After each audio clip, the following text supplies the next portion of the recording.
Welcome to Political Personalities with Skye, the only political talk show that pushes politics aside to get to the heart of who our public officials are as humans. Tonight, for the first time on camera since the weeks-long storm of reports questioning who he is, we are joined by Congressman-Elect George Santos.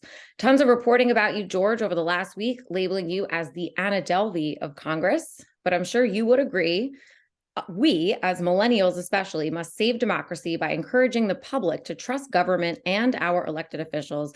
And when questions arise about who you are and if you've misled voters, this discourages trust in government and causes people to assume that all politicians lie.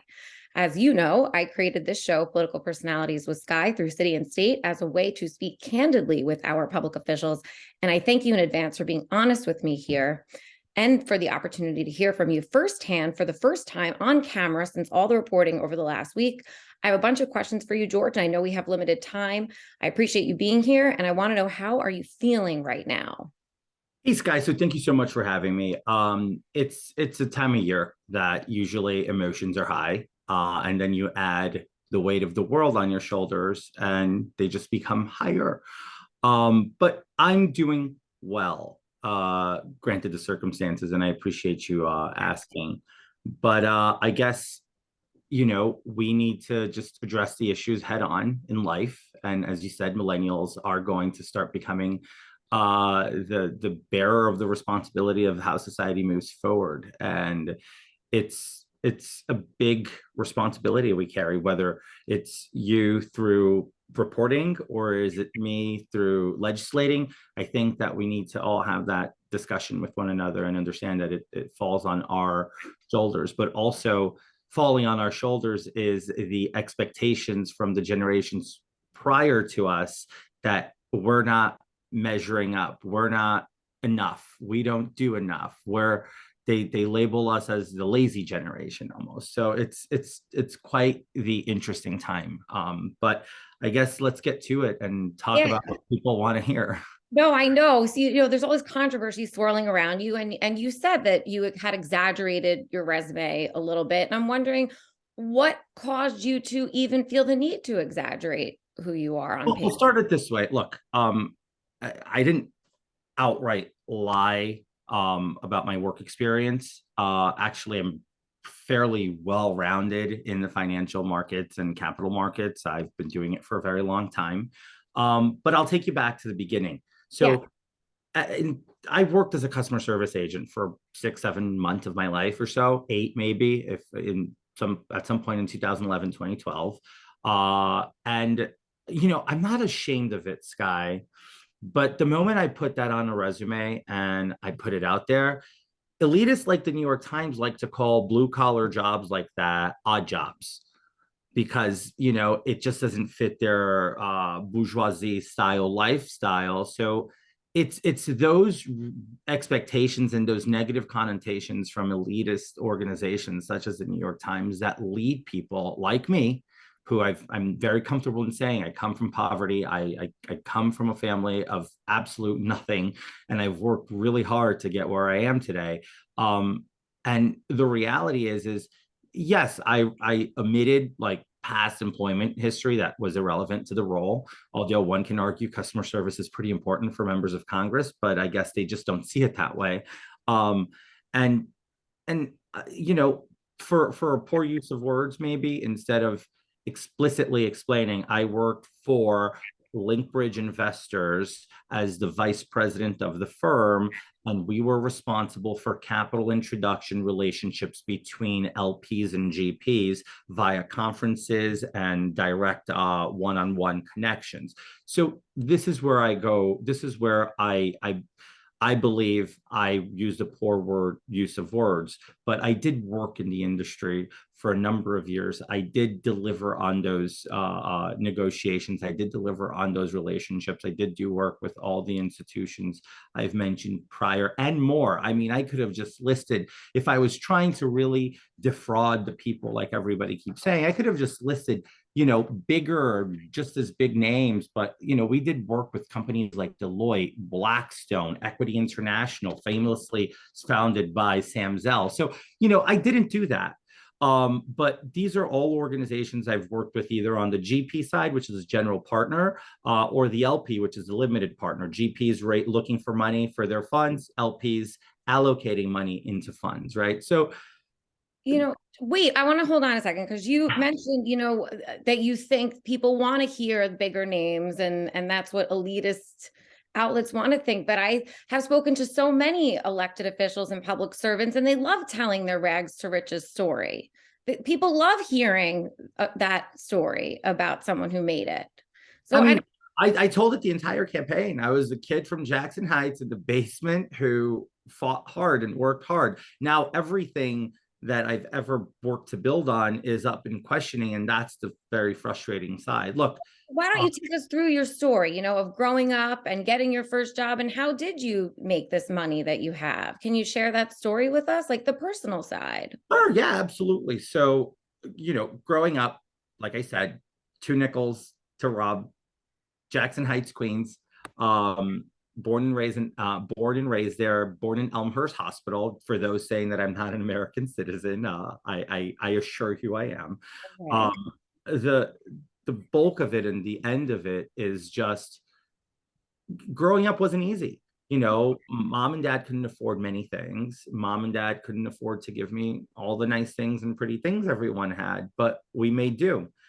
We were healthy, we had a roof over our head, and one might argue I ate a little too much.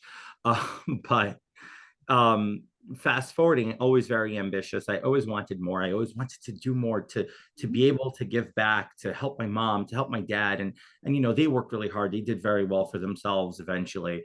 And then I caught a break for myself, right? I started my first job in 2007 with a company that did import and export of like costume jewelry, sterling silver jewelry, stuff like that. It wasn't my vibe. They gave me like a big sales role at the time so I can work the South American market because I speak Portuguese and English and Spanish fluently. So they said, you're going to be perfect. So, they bet on me. Look, I work hard. I self-taught myself Spanish. I learned Portuguese at home.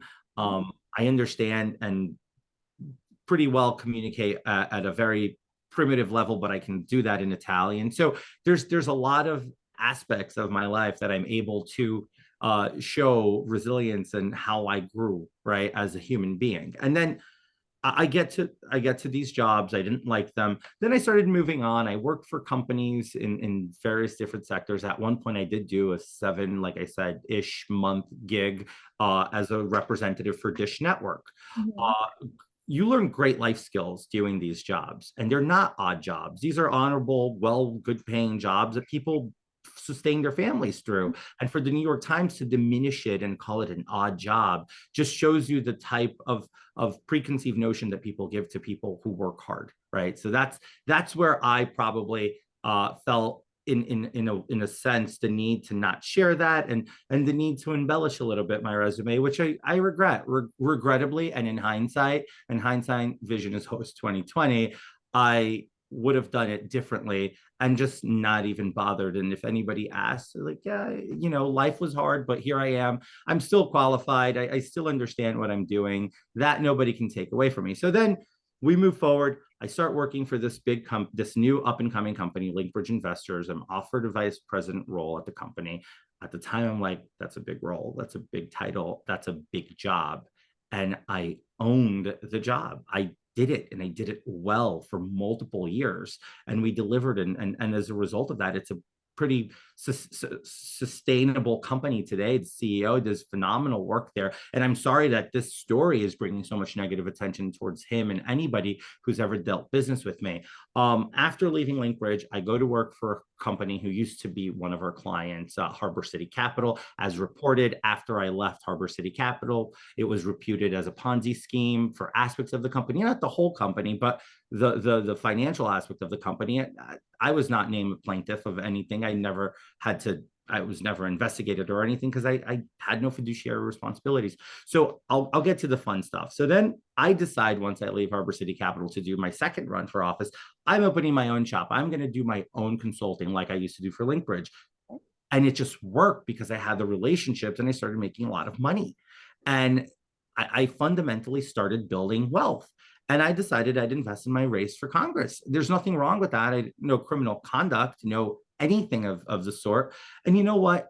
Look, at the end of the day, I campaigned on issues and I campaigned to deliver results. Those promises still stand. For everybody who's ever interacted with me, if I tell you I'm going to do something, I do it. I've never, ever not done something I said I'd set out to do. Did I embellish my resume? Yes, I did. And I'm sorry. And it shouldn't be done. And there's words can't express 100% how I feel. But I'm still the same guy. I'm not a fraud. I'm not a cartoon character. I'm not some mythical creature that was invented. I'm no Russian puppet. I mean, for crying out loud, Putin could really go pound sand right now or be dug under. I don't care. Like I said, I am not all these horrific things that are being said about me. Now, the one thing I will say is I'm sorry for having had a complicated life. Oh, maybe I married. Yeah, I did marry young, and I married a young woman at the time, and we pretty much were in love, and then we weren't, because guess what? I decided after a long time, like many who don't, to come out and say, I'm gay and I'm not going to lead you along, and this is toxic and this relationship isn't going to work. And I set myself free and I set her free. That doesn't always work well, Skye. Right. Like nobody's going to be like, oh, okay, we were married for so long and now you're gay. How? We're going to be best friends. You can do my hair now. No, it didn't end that way. Hence the very dragged, long out time to get a divorce finalized. But at least I had the courage to do it. Versus so many people who live in denial for their entire life, or frustrated and then eventually become a trans woman in their 60s. It's not like we haven't seen that happen before either. So the reality is I'm human, I'm flawed, I'm not perfect, but I challenge all 434 members of Congress, aside myself, in the House, to go through the same litany test I just went through last week. Open yourselves up to the media. Let them dig deep and pull in your deepest secrets. If we did that, we wouldn't have a single congressman in the House. And I bet you we wouldn't have a single senator in the Senate. Life is complicated. We're flawed human beings. That's what it boils down to. So, George, how do you think your constituents are feeling right now? I can't answer that because I don't know. I have people who have reached out to me and given me the utmost support. I have people who have reached out to me frustrated with the reports and wanting to know more. And I have been giving the same explanation to people one-off for the last couple of days. I was silent to the media because I don't dance to the tune of the New York Times or whichever MSNBC or whoever. I dance to the tunes of my constituents. So I've been very heavily, intensively on the phone, talking to them, calling them, making sure people who volunteered. And it's been an overwhelming response of, George, we elected you to get a job done. We didn't care what your resume looked like. Quite frankly, I had a couple of people say, I never even knew there was a resume section of your website. Like, I'm not saying I'm not making excuses here. I'm just sharing to you exactly what the political article said, who called me the Mr. Ripley, and my constituents couldn't really care less because they all went on the record. I think they spoke to 10 and 9 or 8 or 7 out of 10. I don't remember the number. So many things are being thrown at me, so I don't want to quote anything, so I don't misquote something. And then they say, look at him, he's lying again, or whatever. So in the essence of not making a mistake on a quote, on the political article, there were people saying, I'm a lifelong Democrat. I voted for Santos with, even if everything in this report is true, I'll vote for him again. You know why? Because I campaign on the issues. I live these issues, just like your family who lives in the district, Skye. We all know what's going on in the district and we know what has to be done. So that's what I ran on. I apologize if anybody feels hurt or betrayed. I will gain everybody's trust back by just delivering results for them and making sure they do not forget why they voted for me in the first place, which was to get stuff done. I will be an effective member of Congress. I will be a diligent member of Congress, and I will be able to deliver results for Congress, for the people of New York's 3rd District, because I'm not going to allow this to deter me from doing that. Unlike many who resign, I'm not resigning. I have to leave Congress, Skye. It's going to be by a pink slip by the voters, November of 2024. Okay. I mean, that's a good attitude to have. I have a few other questions that maybe we can address really quick about property that you own, George. Do you own property? Do you not? So George Santos, me personally, I've never claimed to own property myself. So no, I do not own property. I've never purchased property under my name, ever. But your family property, I think at My one family has point, property and I'm able to use of their property, and I help them out with, keeping the books and stuff like that. But that's a family affair. right, so that wouldn't have to be on your financial disclosure form when you run for No, office. it's not my property. Okay. Okay. And your animal rescue charity, I know even you've shared with me personally about all the pets that you've rescued. What happened with that? How did that come to?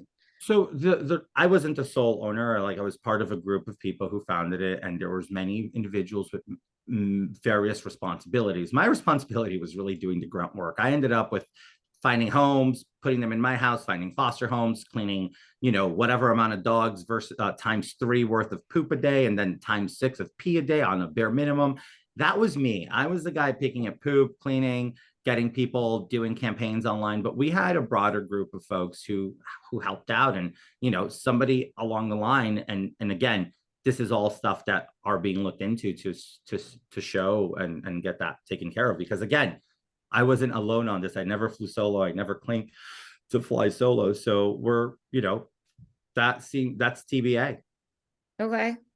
And the controversy about your ancestors in the Holocaust. How did that become such a story in these different Jewish publications, whether they were in the Holocaust or they weren't in the Holocaust? And do I wish you a happy Hanukkah or a Merry Christmas? So, as I've said many times, and I think you've heard me say this, I always joke, I'm Catholic, but I'm also Jew-ish, as in ish. And I've made that joke because growing up, I grew up fully aware that my grandparents were Jewish, came from a Jewish family, and they were refugees to Brazil. And that was always the story I grew up with, and I've always known it very well. And I've told it the way it was told to me. Now, if it just strikes me so odd that people are rushing to disinherit me from being Jewish, or for even allowing to care for Israel and Judaism in a time and era where anti-Semitism is at an all-time rise. And here's somebody who actually cares about Jews, cares about Israel, and somebody who's willing to fight for them. And we have people pushing me away. I got a text from somebody today who says, George, I don't care what they say, you're still an MOT. And I'm sure you know what an MOT is. Member of the tribe. Oh, member of the tribe. Yeah. So I still got a text like that today, and it feels good, because even though I've always said I'm Catholic, I grew up Catholic, I've always loved and had a deep respect for my Jewish heritage, and I will continue to, and I will continue to deliver, and I will continue to advocate to stop anti-Semitism. I just wish, Skye, I really wish, putting political parties aside, I'm not a criminal. I committed absolutely no crimes. I'm not a wanted criminal in any jurisdiction. And I will say this to you, I don't wish this upon anyone, but I really wish we held people who sold this country out and put national security on the line. I wish we'd put them under the same amount of scrutiny over somebody who literally put a little bit of fluff in their resume. I know. I'm sure it's been a hell of a week for you. Seriously. Well, look, I'll share this with you. On the 22nd would have been my mother's 60th birthday. On the 23rd, it was her 6-year death anniversary. And then I had Christmas Eve, Christmas Day. It's just not that time of year that, for me, it's become kind of not the time of year I enjoy the most. Unlike when I was a kid, it used to be my favorite time of year. So it was quite the week, but I'm ready. Look, you can beat me, but you can't break me. Don't they say sticks and stones break your bones? But yeah, but names will never hurt you. Hey, this is a good test going into Congress, and that is the plan.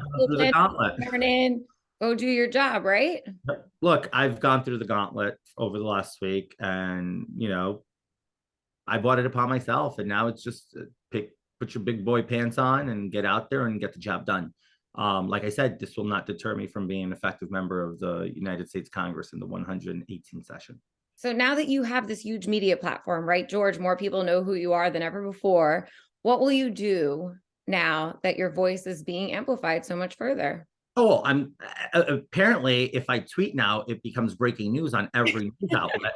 So I'm going to use that every time I want to present a bill, and I want to see how interested they will remain on breaking every single tweet I do, especially when I get back to DC and I start running on those issues and started like, hey, for all of you who like to break news of all my tweets, this is a bill I'm introducing today for public safety. Can we get that same excitement around it? Because look, like I've said to you before, one of the first calls I made when I got elected was to folks around Mayor Adams because I want a sit down with him. I want to resolve the issues on crime in New York City. Mhm. And I'm going to make him work with me so we can get that done.